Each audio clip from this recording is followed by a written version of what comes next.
Plants growing in space have to cope with the physical realities of a microgravity environment where the lack of buoyancy-driven convection can cause low oxygen conditions around the plant. I spoke with one researcher who has grown plants on the space station inside a unique container. What is BRIC? It's not a brick like we think about on our house, right? No, it's not. BRIC means Biological Research in Canister, and it's a type of NASA hardware that's often been used to fly plants to the International Space Station. There's 5 Petri plates inside this shoebox size brick. Those Petri plates are held in a Petri dish fixation unit, and the 5 Petri plates also have a data logger which records the temperature inside the brick.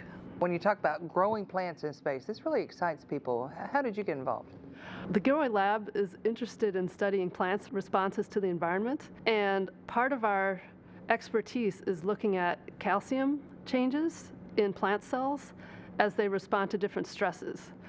So for example, during low oxygen stress, which is common on Earth during flooding, when flooding displaces the air spaces from the soil, the roots experience low oxygen stress, and this causes a lot of changes in gene expression and the ability for the plant to grow well.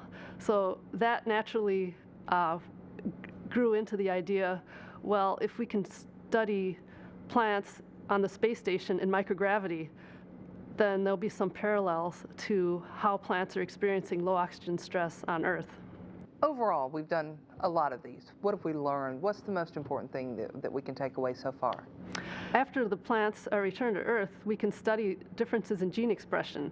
So in addition to growing the plants on the space station, we also grew plants at Kennedy Space Center on the Earth as a control, so we can compare in parallel what's going on in the different environments.